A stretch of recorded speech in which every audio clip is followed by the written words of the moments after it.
I want you guys to imagine something. You're sitting in a white Ferrari.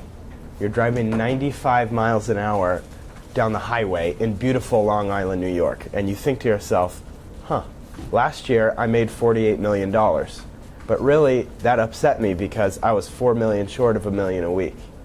So, if you love movies as much as I do, you would know that that's the iconic opening scene of Quentin Tarantino's The Wolf of Wall Street, something that's often confused with my topic of wealth management that I'm studying this year in ISM. So, one thing that I did learn, though, is that finance impacts everyone. Whether you're a neurosurgeon or a garbage man, a kindergarten teacher or a professional athlete, you'll be forced to deal with finances at some point in your life. This could vary anywhere from me investing hundreds of thousands of your dollars into the stock market, or making sure you're able to retire at 80, or just making sure ends meet at the end of the month.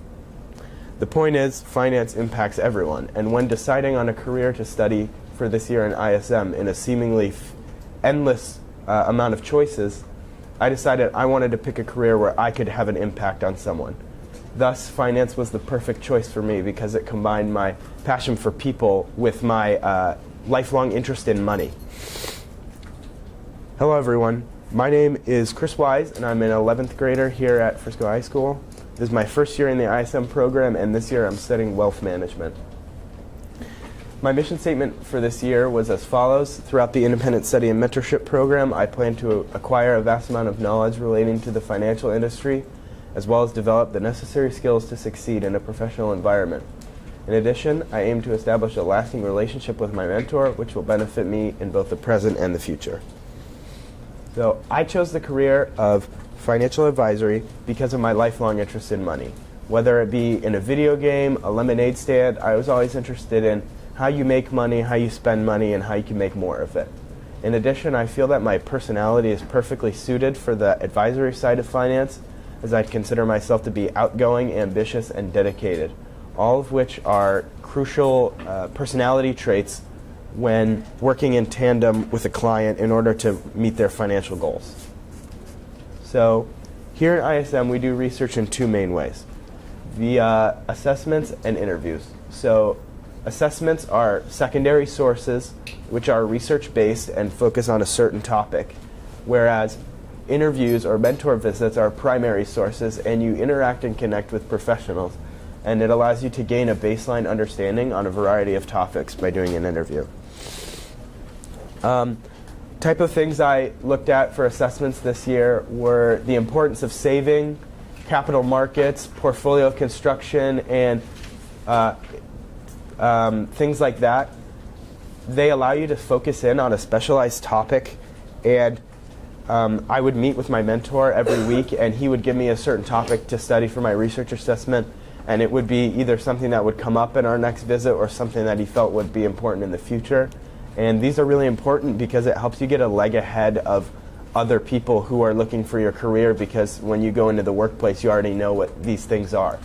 As for interviews, they allow you to gain an understanding on a variety of topics, and I found them to be more efficient because in 20 or 30 minutes you could knock out an interview and you could come away with knowledge about 6 or 7 topics, and it will help you kind of find the best fit for you. So the world of finance is so broad that I made it a point of mine to interview a wide variety of people. So different backgrounds, companies, personal experiences, so that I could find the right type of finance for me and the right type of mentor that would allow me to succeed in this class. So about my third interview, it was with Michael Armando. He is ex-Army and attended West Point, but he grew up overseas because both his parents were in the military. And his experience in living overseas and serving in the military gives him a different perspective on life.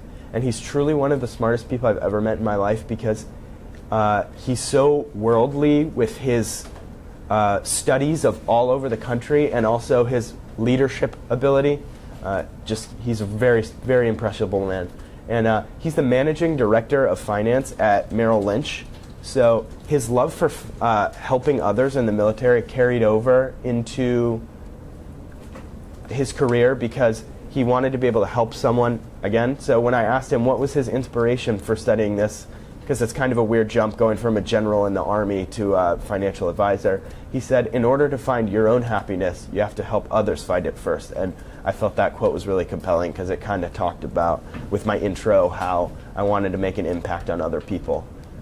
Other things he talked to me about were the psychology of his business, because instead of him being a handler of money, he's a handler of the handlers of money. He's managing director, so he's in charge of every financial advisor at Merrill Lynch in the whole DFW area.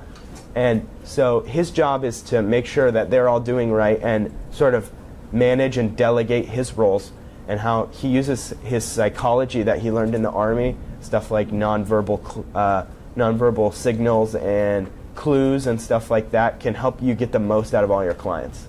Last thing we talked about was the 85-15 rule, which is something that I learned about in another interview as well, and it's that finance is 85% personable and 15% technical. So you can have the best system in the world, the most refined process, and it could be 100% success rate.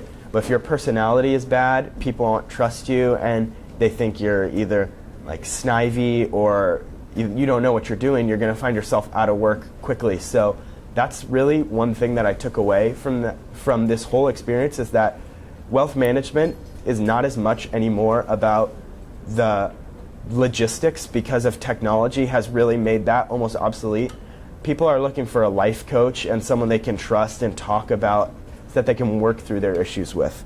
Another interview I had is with my now mentor, Brandon Wilk, and oddly enough, we didn't meet on LinkedIn, through email, on a business website, or a cold call. I met him at my neighbor Bernie's dinner party, and he walked up to me and he was like, "Hey, I'm Brandon, nice to meet you. Where do you go to college?" I was like, "I'm actually only 16 right now, but we're working on it." And so we were able to connect right away because we're both athletes at heart. He played lacrosse in college, and I'm very serious about hockey, and so we both have that competitive nature in us as athletes, and the fact that we want to be better than everyone else, and that just kind of mentality helped us to connect right away. One thing I really hope to take away from my mentorship with him is his ability to be a social guru. That's how he wins over a lot of his clients now that he has an established client base. He no longer has to do the 500 cold calls that you'd have to do as a young advisor. So one thing that he will do is, for example, he'll go to a Dallas Stars game, and he'll go up in the press box or the fancy boxes where all the super wealthy people are, because that's where the money is, obviously. And since he loves sports and all that, he'll be able to converse with them and win over clients there by meeting them at social events. And I really noticed that at the research showcase at the Star, because he would have all kinds of people talk to him and us about the business, and if I was ever struggling, he could hop right in, or if we were ever stuck in a long conversation, he could get us right out of it. So those are skills that I really would like to learn from him. Another big takeaway is that schooling is important. Like going to college is obviously crucial now, but it's not as important as you may think, because he went to Hardwick College to play lacrosse. And the joke he makes is it's a lot harder to get hired out of Hardwick than Harvard.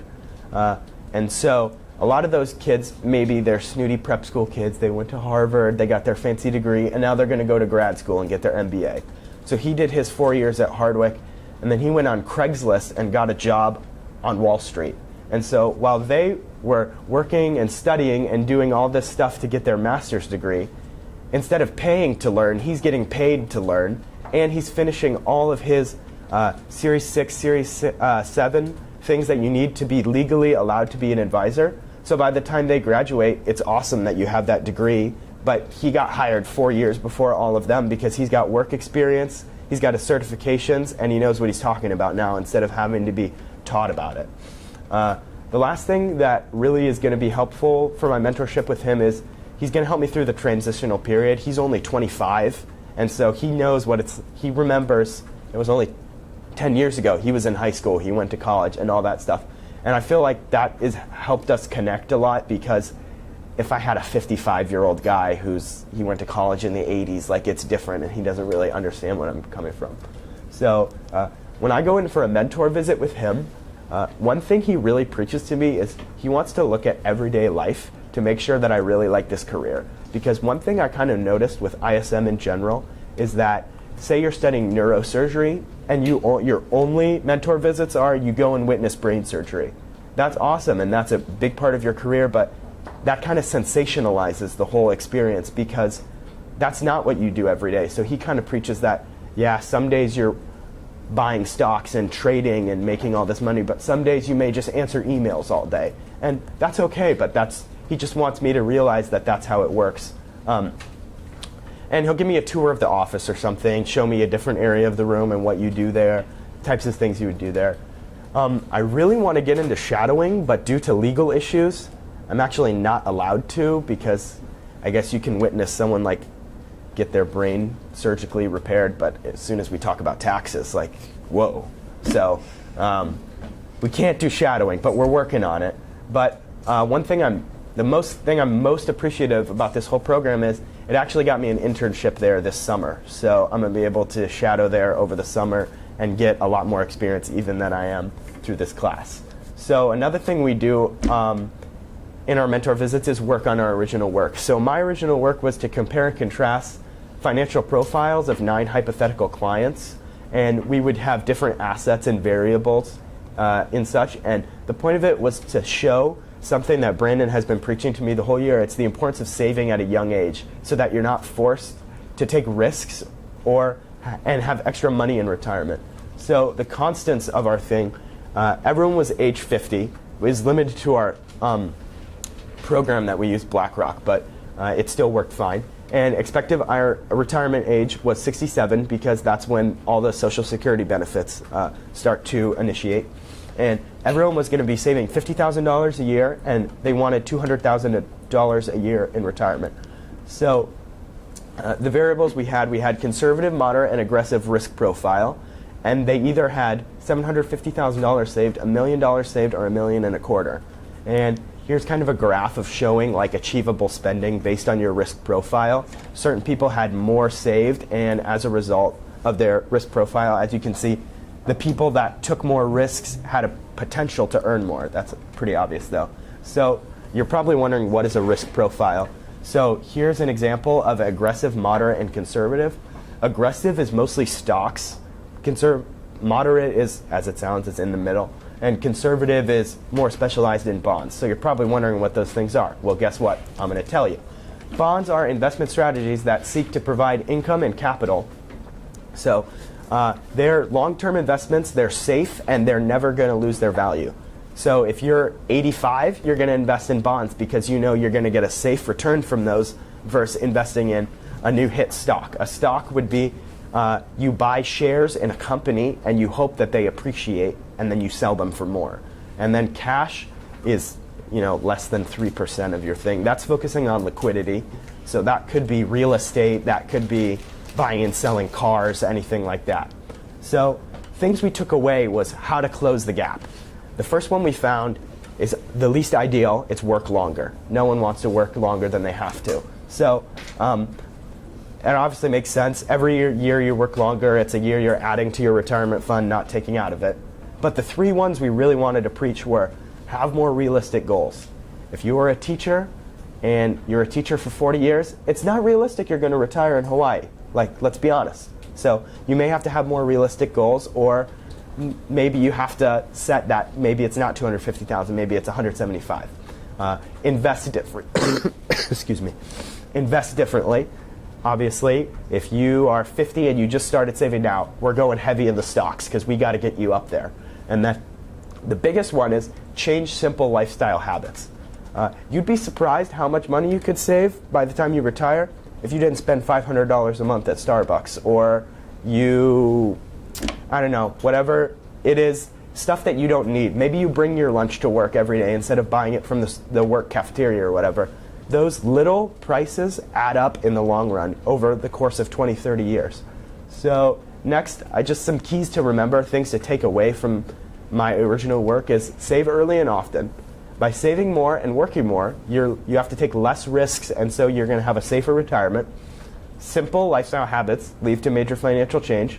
And you have to be able to adapt to situations and work in benefit of the client.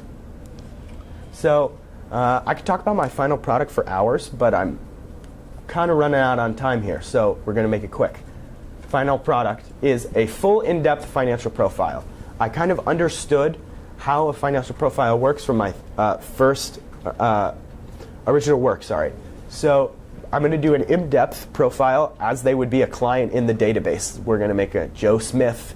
He's in the database at UBS. He's the real deal. But then we're going to set it all up with, these are his goals. He's got this many kids. They want to go to college, all this stuff. But then disaster's going to strike. Oh no. Someone's house could catch on fire. Someone could get laid off. Someone could get sick.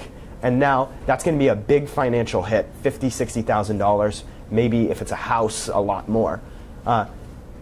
And so we're going to see if you had one guy who maybe lived within his means, he would be okay, and that would show by saving you're able to have an emergency fund for when disaster strikes, versus if you were a big spender and you make $50,000 a year, not $500,000 a year, you spend $450, you're going to have to go into debt now. Once again, importance of saving at a young age, that's the biggest thing you should take away from my whole thing.